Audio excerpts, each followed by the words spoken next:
Et salut à tous. Il y a 2 jours, j'ai eu la chance de m'entretenir avec Alex, qui est un des deux guitaristes du groupe de death doom metal de Detroit dans le Michigan, Temple of Void.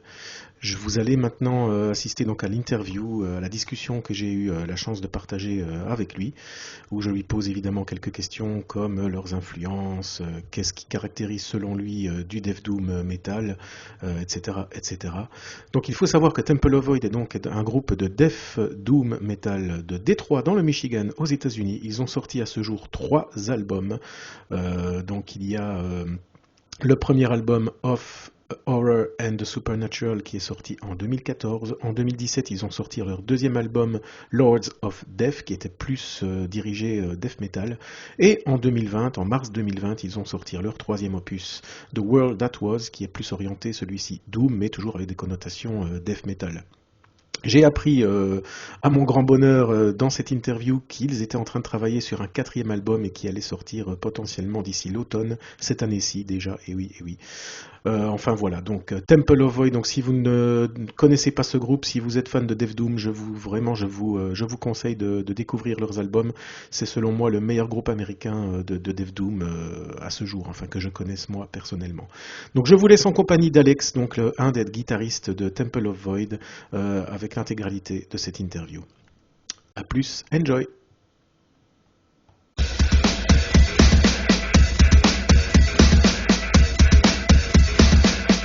So guys, today I'm gonna show you these two babies, this album and this album here. The band is Temple of Void, which is a death doom band from Detroit, Michigan in the USA, and I actually love that band. And if you turn this pretty baby here on the other side, you can see, you know, a display of the guys of the band. And right now I'm talking to that guy here, who is the guitar player, who plays the guitar in Temple of Void. So I'm here with Alex. Alex, welcome, and nice to be here with you. Welcome on my channel. Thanks very much. Stoked to talk to you. So yeah, thank you. Appreciate it. I appreciate it as well. So basically, Temple of Void. So you formed your band in 2013. And so far, you released 3 albums. So the first one was in 2014, Of Terror and the Supernatural, which I'm still expecting to get my hands on the beautiful vinyl. Lords of Death followed in 2017, and personally, it's through this album which made you discover your band, actually. And then last year was The World That Was released in the beginning of 2020. I think it was in early 2020, in January, if I remember late right. March. In March? Yep. Okay. Yeah, just about, almost a year ago. Yeah, already. Mm-hmm. Time flies, huh? So just for the record, I made my video beginning of this year about my top 25 heavy metal albums of the year, and of course, The World That was in that in my ranking. I cannot remember exactly in which position, but you were there, and God knows that 2020 has been an awful year, except for music, because honestly, for heavy metal, it was wow, so many great releases. And that baby here made it through my top 25 albums of the year, because it's just crazy music, because it's the kind of music when I personally listen to it, I have the impression to walk like in a labyrinth or something, and you don't know what's going to happen in the next corner, you know? You get this surprise effect all the time. You don't know what's going to happen to you in the music that you listen to, and that's what I love about your music. So Alex, maybe describe for you, how do you define the subgenre death doom? What is really the main characteristics of that subgenre? Sure. I think death doom, I'm going to answer this in maybe a variety of ways, because when we started, we wanted to do death doom because death by itself is a huge genre, and there's so many different ways people approach death metal, and you can pick any two bands on the spectrum and they can sound completely different, yet they still share something that's cohesive that you can call it death metal. And the same can be said of doom metal, whether you have, some traditional doom, which can be totally different from some funeral doom, or, there's so much in that spectrum. And so for us, we were taking death and doom and cherry picking our favorite elements of this wide array of death and our favorite areas from this wide array of doom, putting it together, and that gave us a really big sandbox to play in for death doom. So I think at its core, death doom is a very surface level. It takes stuff from death metal, it takes stuff from doom metal, and puts it together. But the nuance is in how people take from death and doom, like what elements they take and how they put it together, and that can result in very different manifestations of death doom. So just as it's probably hard to truly define death metal because there's so many different ways of doing it, it's kind of hard to define death doom too. But at its core, it's got to have death elements and it's got to have doom elements, or it's not death doom, right? Yeah, but you know that there are many bands who try to do this combination of death and doom, but most of them, I wouldn't say they fail to do it, but I think Temple of Void is really the band that found the good recipes, good elements to combine together. There's such a balance, of both sides, because it's not exaggerated in death, exaggerated in doom. Sometimes it's really too cliche when it's talking about different bands. I won't give you names here, but when I listen to your music, I have the impression that it's the perfect balance. And I was just wondering, how does the process work? Of building such an equilibrium, such a balance, in the music, music-wise and lyrically as well. I mean, do you write the lyrics before composing the music that is going to be on the lyrics, or is it the other way around, or how does it work in the process of building this kind of music? Sure. Well, I think we always take an album approach versus a song approach. And what I mean by that is, you're right, it's an equilibrium, but we don't strive for like homeostasis in every single song.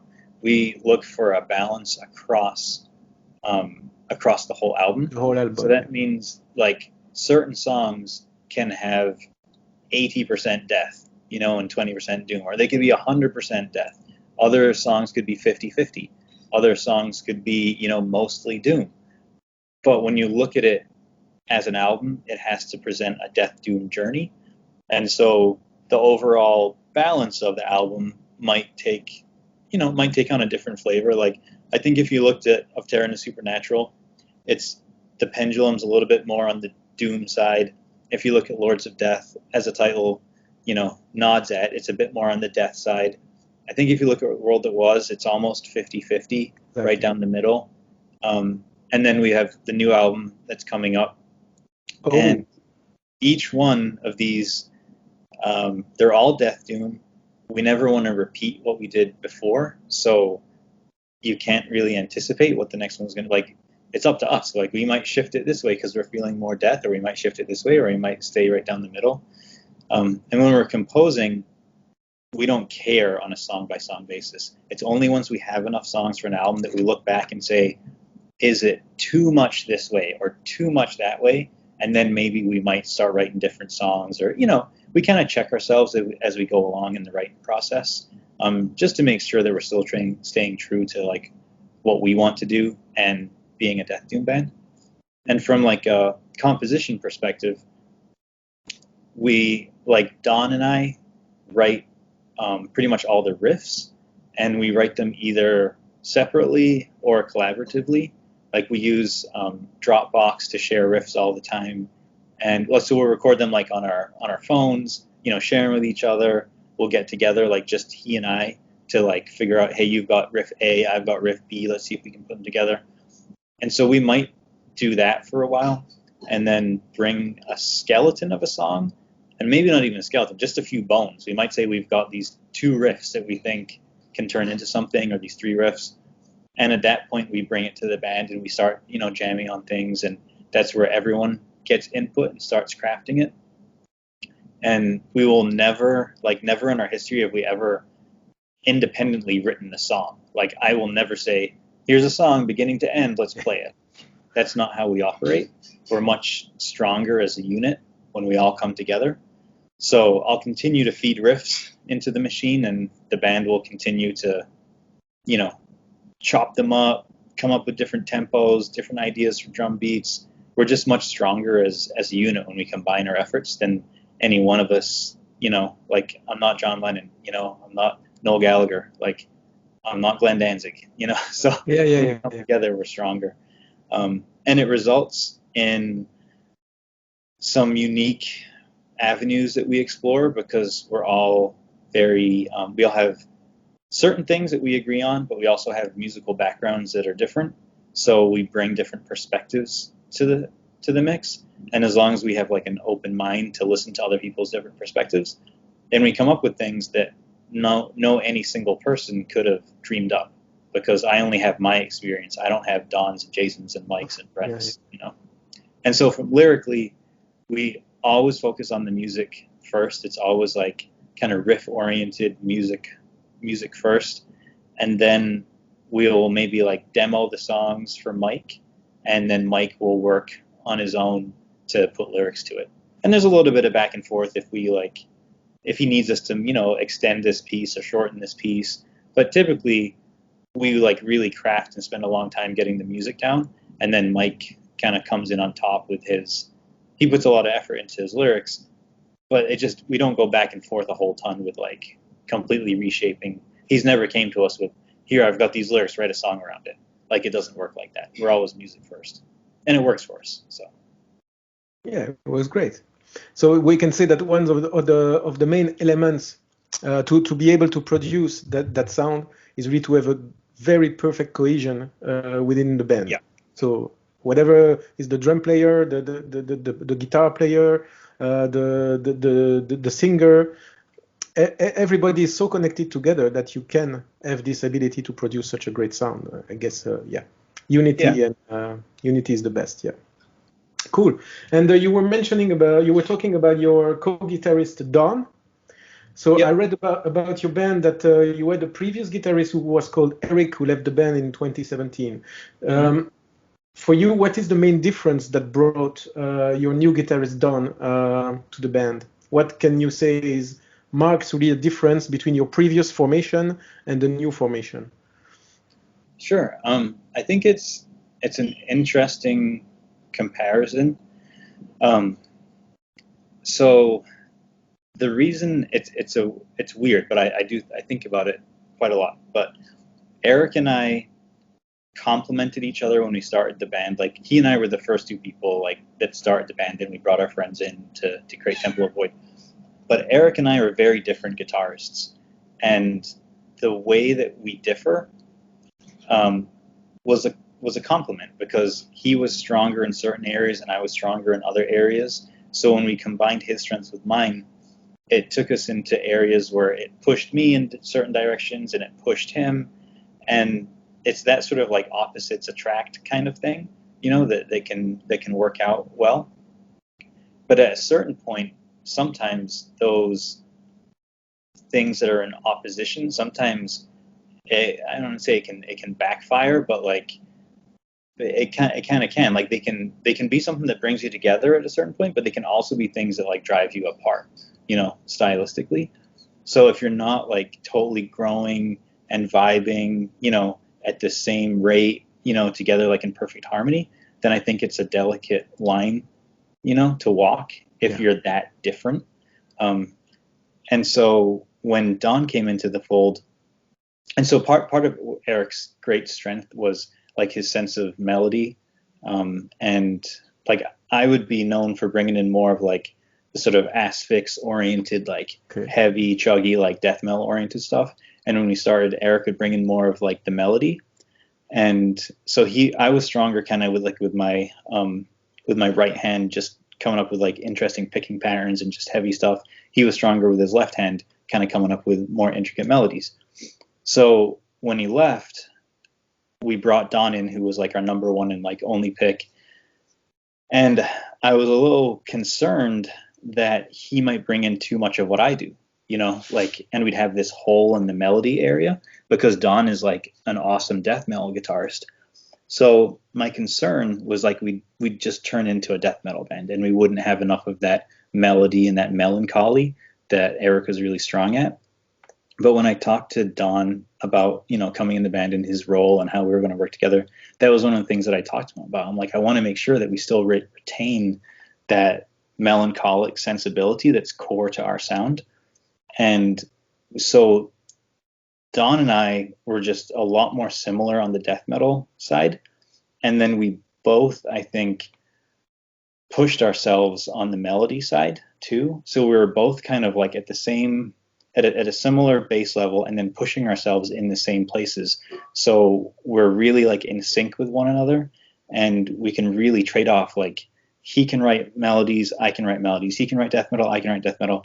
So now there's much less of like I write the death metal stuff, Eric writes the melodies. There's less of that reliance. Now it's more fluid, and either of us can write anything. And if he writes something that's like, you know, super heavy in death metal, I'm like, ooh, I think it needs some sort of like melody over that.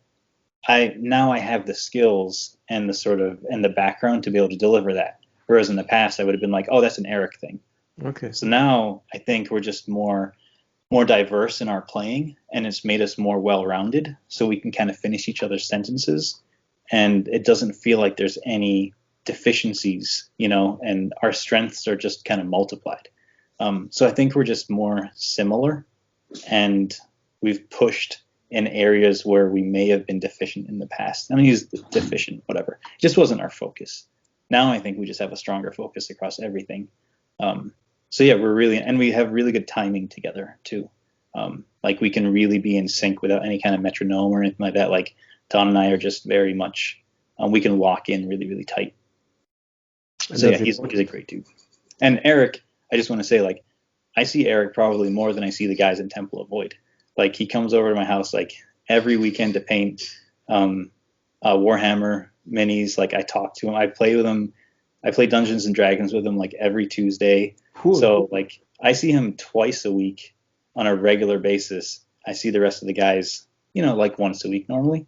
So Eric is still like a great friend, and like he's one of my best friends. He's not in Temple of Void, but he's still like one of my tightest best friends. That's cool. Yeah. Very cool, super cool. And I have a question, because you were talking about the melodies in the guitar. And I had a personal question really on that one. On The World That Was, you have this track, the third track of the album, a single Obolus, which is really, you know, the moment of the album where you know, cool down and take some fresh air, you know, before going in the dungeon.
And I was wondering who brought this idea of inserting such a, you know, melodic transition in the album.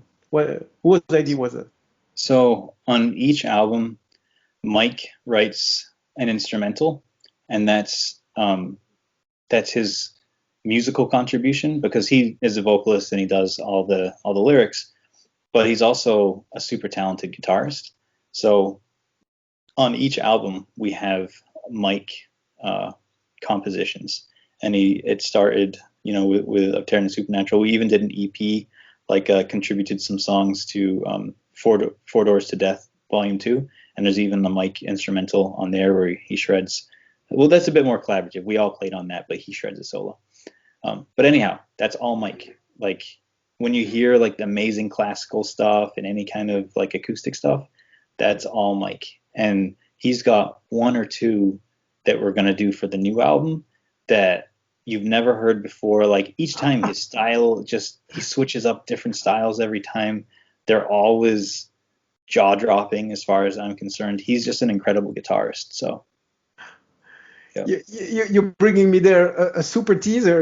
I'm just like, I'm excited to hear because he's showed me some like iPhone recordings and he's got a couple different ideas, and I don't know how many will make it on the album, but once again I was like, where did you pull this from? Like he's just so diverse in his guitar playing ability and his influences that it's always a treat to hear what he does. So there'll be more of that on the new record too. Wow, can't wait. Do you plan already on a release date? I guess it won't be in 2021, of course. Oh no, it's in 2021. Yep. Really? Indeed. Yeah. My God. We've been busy. I mean, with COVID, what are we gonna do? Like we put out this album in March, and then everything goes into lockdown. So it could have been a real shit year for us, but we decided like, well, if we can't play shows, then the least we can do is like continue getting together every week, and we wrote a new album. So we're gonna be recording in like 6 weeks from now. Okay. So I believe it'll come out. Like Relapse hasn't announced. I can't say like who we're recording with, and I can't say exactly when it's coming out because I don't know when it's going to come out. Yeah. Like late summer, early fall, something like that. Oh, so let's say let's aim September, maybe. Something like that. Yeah. Wow. Quarter three, let's say. Yeah. Such a great news, man. Wow. So that will be an album in 2020, an album in 2021. So yeah, it's you're right. You have to take advantage of all the time that people have now, and exactly, you don't tour, so you have plenty of time to work and to write, and yeah, it's good. It's great. Wow. And when when 2022 comes around, we're gonna have 2 new albums to support. I fully expect that in 2022 with vaccines and everything like that, like we'll be able to like genuinely hit the road in 2022, and we have international plans. We have things that are lining up for 2022. Again, some things I don't want to talk about because they haven't been like officially announced, but we have big plans for 2022. So that was actually my last question. Okay. In the end of my question, what are the plans for the future? Do you already have maybe some international tour that is forecast, or please come to Belgium? Tell me you're coming to Belgium. I don't know where we're going yet, but we are planning on going to Europe, and like we know who we're going with. They're really excited about who we've teamed up with, a European band that we're super excited about touring with. We're teamed up with an agency that we really respect, and I believe the band, you cannot tell who's the band. You cannot. No, we need to wait until okay. Until how PR works and all the sort of fanfare we put around it. So I can't steal their thunder. So there will be an announcement. I was expecting it to be announced already. So there should be an announcement like very soon as to who we're touring with, and we won't know the cities or the countries yet because it's a year away. So we'll have to work towards it. But the plan is definitely come to Europe in 2022. And we'll have a new album this year. And we actually have even more releases planned outside of just that album. So, wow. So a lot of stuff happening, Cool. And just asking, I'm not asking for the name, but the band you're supposed to be touring with, is it a Swedish band? No. No. I tried to take some more information. Ah! It's so no Swedish, no Scandinavian. I'm not gonna say anything further. Ah! I'm getting there, so maybe Norway or Finland. My lips are sealed. Got you.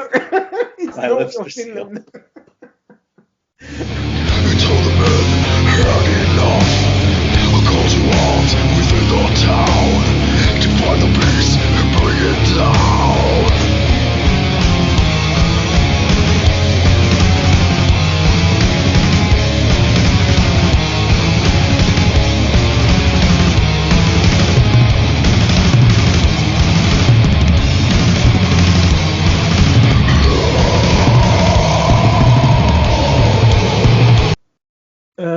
Is there like a link between, I mean, lyrically or maybe story-wise between the three albums, or is it really not?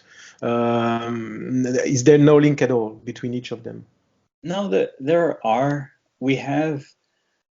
I mean, Mike can certainly speak to the lyrics better than I can, but I think, A Beast Among Us, the opening track from The World That Was. I mean, that has like a lycanthropic, tone to it, so it's kind of werewolf oriented, and we had A Savage Howl off of Terror and the Supernatural. And I feel like he said that they were linked in some way, or it may have even been to like one of the songs off Lords of Death. I can't remember. I feel like he's had a couple songs that to him, have a connection, but to the listener, it's not necessarily overt.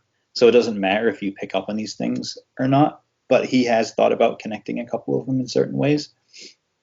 And I'm sorry, what else were you asking? Oh, themes and like connections between them. I think as we go along, like Temple of Void, like the name, the iconography, everything about it is open enough for people to draw, to create their own stories around it and kind of create their own. I feel like we're creating our own mythos as we move from album to album, and we take things from a variety of different influences and a variety of different, other mythos that are out there, and we kind of mix them up in our own pot. And sometimes out of that blend, something unique comes out of it, and that becomes like a sort of unique TOV aspect. And as you follow, even like the album art, from album to album, and if you look at our T-shirts and songs, like there's this, it's sort of a miasmal kind of connection. It's kind of like foggy and spectral, and it's not really like overt, but there are things that tie it together. And I think there's enough in there to allow viewers and listeners to kind of make their own, stories in their head, or look at it and kind of question how things are connected. So it's very open-ended, and we want it to be that way. We don't want to like spoon feed anything, and we're not like Bolt Thrower where we're just going to take like Warhammer and just say, okay, we're a Warhammer band, or we're a Dungeons and Dragons band, or we're a Lovecraft band. Like these things are all like influential, but I think just like Death Doom, where I talked about taking what we want from Death and what we want from Doom, it's the same thing from horror and fantasy and mythos and psychology. It's like Mike takes from all these different things and he puts them together and he makes something that's uniquely Temple of Void. And you can kind of study it and bubble it up, but ultimately we don't want to dictate what anything is. We want to make it more looser in connection. And it kind of writes itself to a degree. It's almost like in retrospect, you can look back and see things that are connected, but as we're doing it, maybe we're not even as conscious about it sometimes. So it's interesting. But we are definitely like paying attention to it. It's almost like we're like viewing ourselves from the outside sometimes. It's weird. Cool. And would you recommend the listeners really to discover, your albums, to listen from beginning to end to an album, or what? For What is sure. the? Yeah. Okay, that's one. Because when we think about like we're going through this right now with the new album, we're trying to, as we're writing, we're trying to figure out like what's the best way to open the album, what's the best way for someone to experience Temple of Void for the first time, if they haven't heard us, and we have to choose some sort of single, to like release to tease the record or something. Like I talked about earlier, different songs have different equations of death doom, and you could choose off The World It Was. Like if you chose Leave the Light Behind, that's an atypical song for Temple of Void. Like it doesn't represent Temple of Void in its totality. It's like this became a fan favorite. It's one of our favorite songs, blah blah blah. But it doesn't represent like Temple of Void in a nugget. Something like the opening track or the closing track have a much more representative, like song that says, here's the death metal part, here's, like the doom part, here's the melodic part, the spacey part, and it's a better way of kind of introducing someone to the band. But then Leave the Light Behind or A Single Obelisk, like you can't listen to A Single Obelisk and be like, that's Temple of Void. It's only part of the journey. So I like to consume albums from beginning to end. Brent loves to consume albums. I think all of us like to listen to albums for the most part, like end to end. So that's how I want people to interact with this, interact with the album. And when we choose what we put out first, we try and pick things that, it's kind of like, if you don't like this song, you won't like Temple of Void.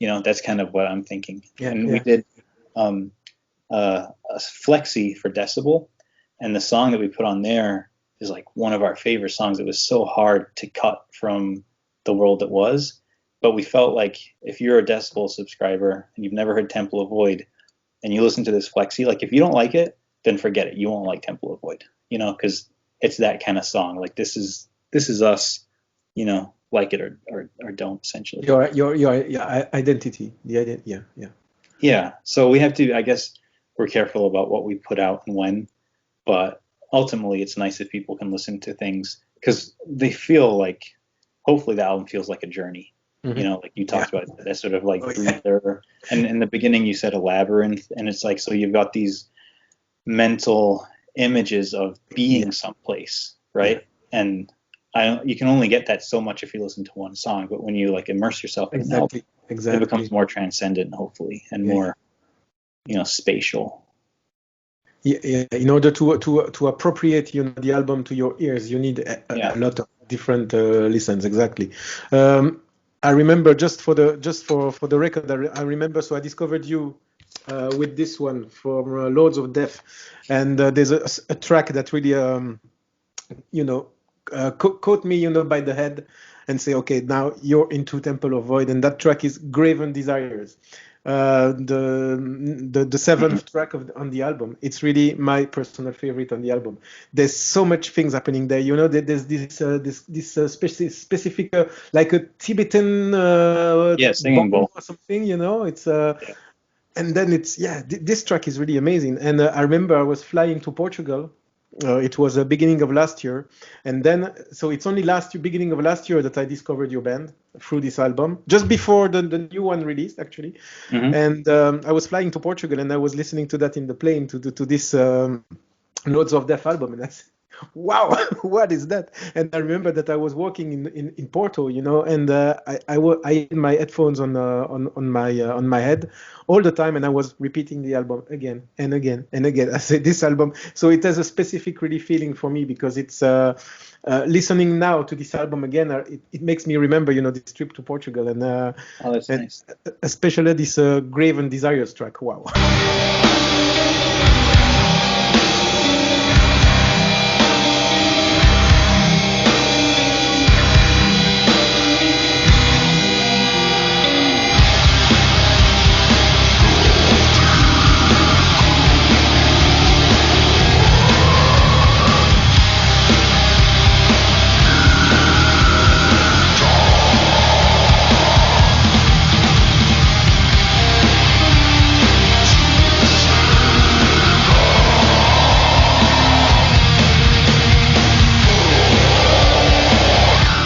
Create a heavy metal band. What is the trigger for you and for your band members to say, okay, we're gonna do death doom metal, not death, not doom, not thrash metal, What was the trigger to say, okay, we're going to do some death doom? What is really the reason why you choose that direction? It really started with Eric and I recognizing that we were fans of one another from a guitar playing perspective. And we thought if we collaborated on something together, we'd have a lot of fun. And at first, we just sort of zeroed in on Doom. And that was like as we're talking about things, we're like, okay, we'll do something in the Doom realm. And because I felt like that could push me, from an artistic perspective. And as we started building the band and getting the right people, to fill out, bass, drums, vocals, etc., you can't really define what you're going to do until you understand the chemistry and people's strengths and weaknesses and just kind of what starts to vibe with everyone and what everyone's, really digging. So as we started writing, the second song we wrote was Exanimate Gaze, which is on our demo and on Eternal Supernatural. And for me, that was like the, that was the blueprint for Temple of Void. Like once we wrote that song, it was like, okay, this is what we're good at. Taking this chunky, heavy caveman kind of headbanging death metal stuff, and then having like a doomier chorus, and then having that kind of spacey, krautrock, Hawkwind kind of, whatever you want to call that sort of third dimension that we add to things. And so that is like a song that encapsulates everything that I think about when I think about Temple of Void, compositionally. And that's when we started honing, okay, like Mike's vocals, his death delivery, we can do this. And that's really, I think, the second song we wrote. And that's when we thought, okay, this is what we're good at. Let's start exploring this. And we would bring other stuff as we're feeling each other out and say, okay, this is too bluesy, like we're not going to bring that in. Like it's Doom, but it's not the Doom that we're kind of focusing on. And we all really liked, and, loved like early Catatonia, and Paradise Lost and, to a lesser degree, but also like My Dying Bride, Certain Love, Anathema. So we're kind of looking. Who did Menace? Maybe? Yeah. Oh, absolutely. Of course. Yeah. And over the years became friends with Lasse and Marcus, and I definitely big Hooded Menace fans. But yeah, we're just kind of looking, at where the overlaps were and what our interests were, and definitely that sort of, we decided let's take some of the melancholy and simple, almost, I don't want to say post-punk, but just the simple lines that Catatonia would write, and see how can we kind of all gravitate around that. But then also we love the energy of, of Asphyx and Bolt Thrower. And I think earlier when you were talking about what's the, how we uniquely do it and the blend, to me, it's what we found the perfect balance on the world it was taking the energy of death metal and applying it to Doom. So when we started of Terran and Supernatural, we love the songs, but as we were playing live and we had to, and more songs, right, you have to start dropping songs from your set list. So we started dropping the ones that were more doomier. And that was just because when we're in a live set and we wanted the energy of the more upbeat and like death metal ones, we wanted to bang our heads and, and just be super energetic. And if you're playing, lumbering, slow, chords, and that kind of stuff, it can take the energy out. So while we liked listening to it on the record, playing it physically wasn't as satisfying. So when we wrote Lords of Death, we specifically wanted to write a record that would translate really well to the live stage. And so that ended up being more of a death-oriented record because we wanted that energy. And then when we did The World That Was, it was like, well, how can we take the energy from Lords of Death, but still put in more Doom and still make it like energetic Doom? If that makes, it sounds like an oxymoron, but that's kind of what we set out to do, was to be energetic and still retain the Doom without having any dips in the energy levels, really. So I think that's we found our sweet spot. Because basically the most, let's say the doomiest tracks is more for the listener to listen, when they're at home, just, as you said earlier, next to the fire, and yeah, and in a Yeah. concert, of course, you need to be more energetic, so you drop some things that are a little bit maybe too slow. Yeah. When you do concerts, do you usually like plan a set list and stick to that set list, or you change the set list from venue to another venue and etc.? Well, we haven't done any like extensive tours where we've been in a situation where we're like, doing something like new like every night. So a lot of our shows, even if we go out for like a week, like typically go out for like a weekend, play 3, 4 shows, I feel like we do the same set list, because we're in different cities, we're dialed in, we know like how we transition song to song, you know. I don't know, like when we go to Europe, maybe it'll be different. Maybe we'll have a couple different set lists that we can kind of like an A and a B and a C that we can kind of rotate between. I don't know. Usually, do you play Graven Desires? Yeah, that has been one of our staples. And I don't know what we're gonna do in 2022 because we're gonna have coming to Europe for the first time. We have 4 albums that no one has You ever never seen us played play. in Europe? No, so this will be our first time, and we'll have 4 albums of material that no one's ever seen. So we can't go in and like focus on one or the other. Like we have to play, cuts from all the records, and I'd be You play for surprised if 4 hours. not that would not be energetic by the end of that.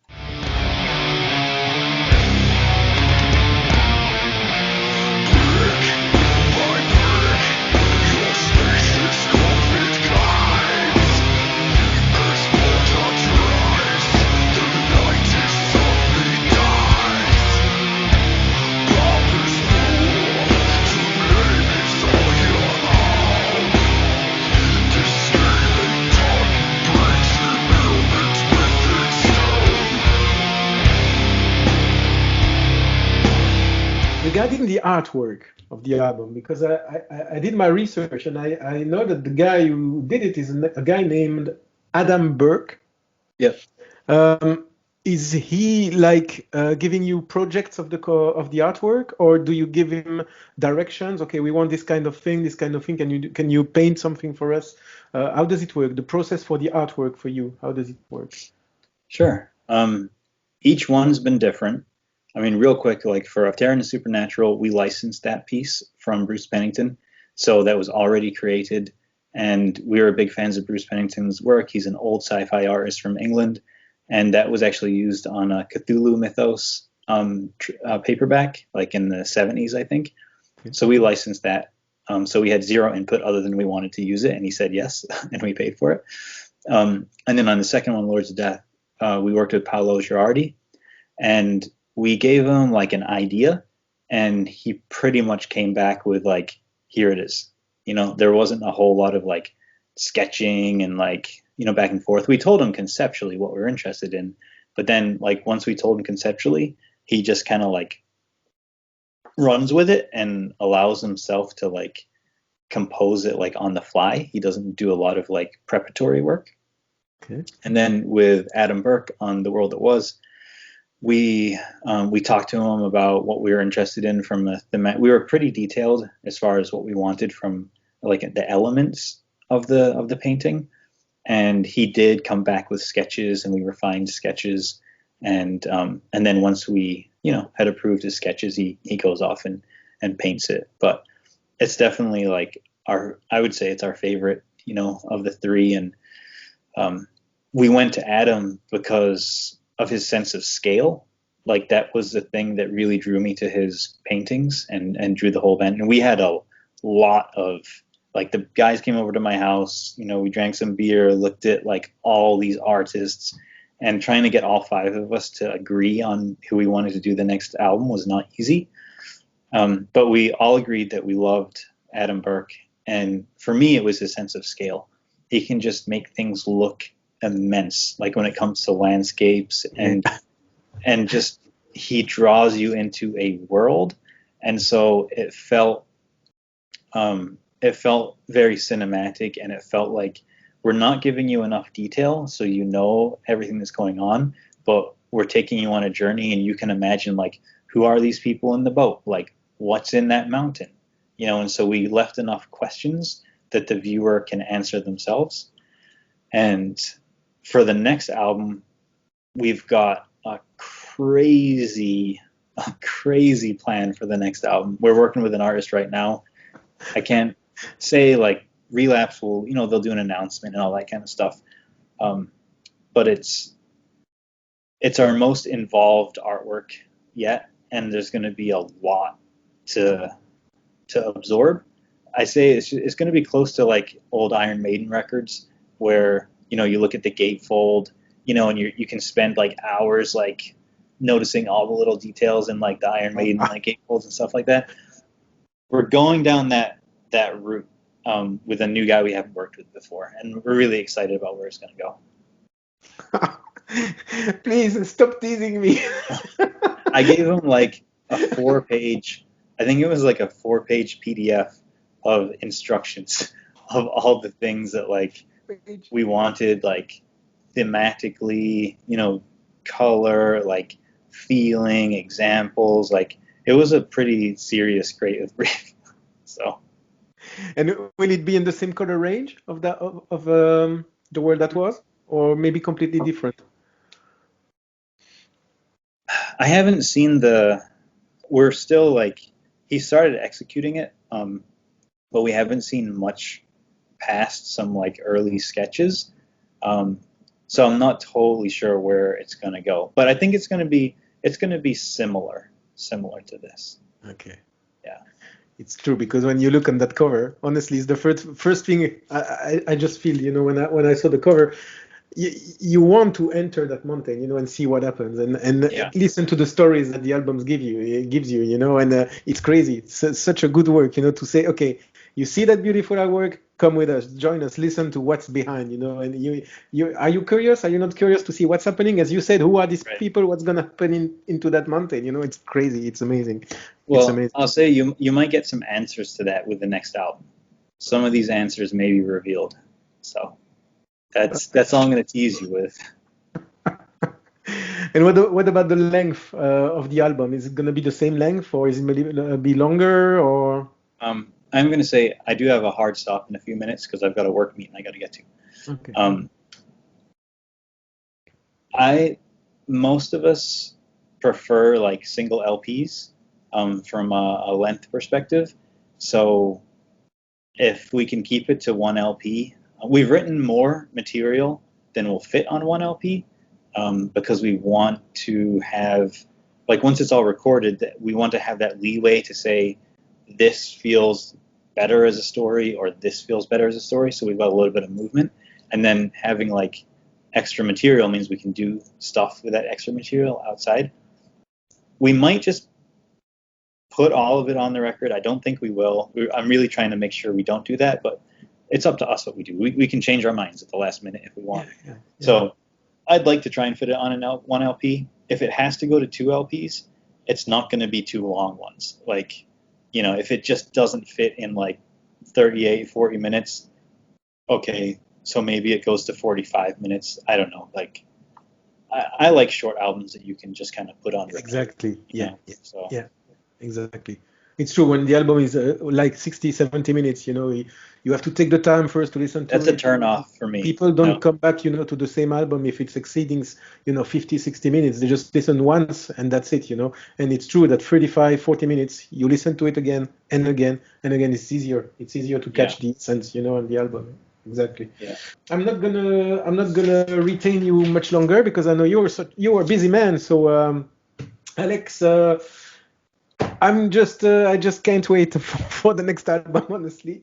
I didn't expect that 2021 would be another issue here, another release, but I'm glad that's gonna happen. And honestly, I wish you all the best for the future tour that is going to happen, and I seriously wish to see you live on a stage, festival or gig, or I don't know, but please come to Belgium. We have good beer. If you love beer, we have the best beer on the planet. So come to Belgium just already for that. You know, that's already a good point. And well, I wish the best for your new album, and I thank you again very much for joining me on this interview. I really appreciate it. As I said in the beginning, it's I couldn't imagine that I would be in touch with you, so that's great. Honestly, that's great. I don't know what to say else. It's been a nice moment to meet you, and just know that you are a great band, and if you go on like that, man, you're amazing. You're just amazing. I love your music, so thanks very much.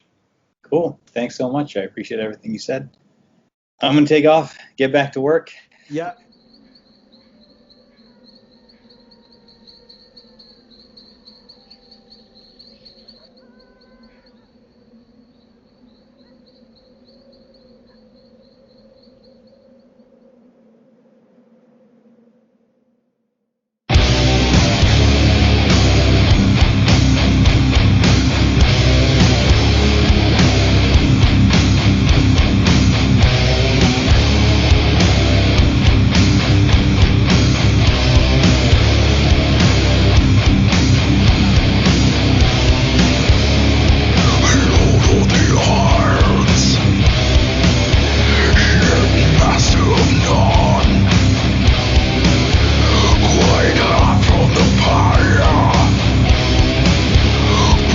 Damage is done.